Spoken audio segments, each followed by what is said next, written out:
সময় স্বল্পতার জন্য বেশি ইয়ে করা যাবে না। সম্মানিত অতিথিবৃন্দ, আজকে এই সভায় সংক্ষিপ্ত বক্তব্য রাখার জন্য অনুরোধ করছি মাধবপুর উপজেলা উলামা পরিষদের সম্মানিত সেক্রেটারি জনাব শফিকুল ইসলাম দালিল, মুফতি শফিকুল ইসলাম দালিল। বিসমিল্লাহির রহমানির রহিম। আমি সংক্ষিপ্তভাবে একটা কথা বলি।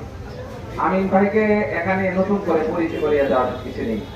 আমরা দাবি হচ্ছে আমাদের যেমন জন্মস্থান, এখানে আমাদের যেমন দাবি আমিন ভাইয়ের একই দাবি, একই দাবি।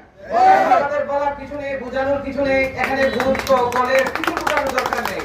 এখানে ওনার নাবিগারা, আমাদেরও নাবিগারা। অতএব এই মন চলার জন্য যা যা করার দরকার তাইও ইনশাআল্লাহ করবেন এই আশাবাদী। সম্মানিত অতিথিবৃন্দ, আজকে এই সভায় সংক্ষিপ্ত বক্তব্য রাখার জন্য অনুরোধ করছি জনাব মোহাম্মদ জয়নাল আবেদিনকে। সম্মানিত উপস্থিতি, আসসালামু আলাইকুম ওয়া রাহমাতুল্লাহি ওয়া বারাকাতুহু। আজকের এই মন্তলার সর্বস্তরের জনতা কর্তৃক আয়োজিত ডেনিশ অফিস এবং এলাকার উন্নয়নের স্বার্থে এই সভার সম্মানিত প্রধান অতিথি, সভাপতি, বিশেষ অতিথি, বিশেষ করে আমাদের এলাকার গর্ব, সিলেটের গর্ব,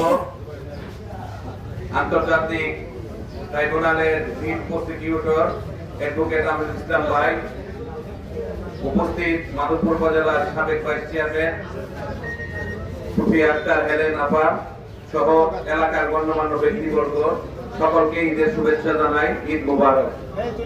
আমরা আমার বাহার ভাই এবং ডালিম ভাই যে বক্তব্য দিচ্ছেন, আমিন ভাই আমাদের এলাকারই লোক, এলাকারই সন্তান। সেই হিসাবে যেহেতু আল্লাহ পাক ওনাকে একটা উচ্চ পর্যায়ে উচ্চ পদস্থ একজন কর্মকর্তা বলে মন্ত্রী পদ মর্যাদায় ওনাকে আল্লাহ পাক দান করছেন, সেই হিসাবে ওনার কাছে আমার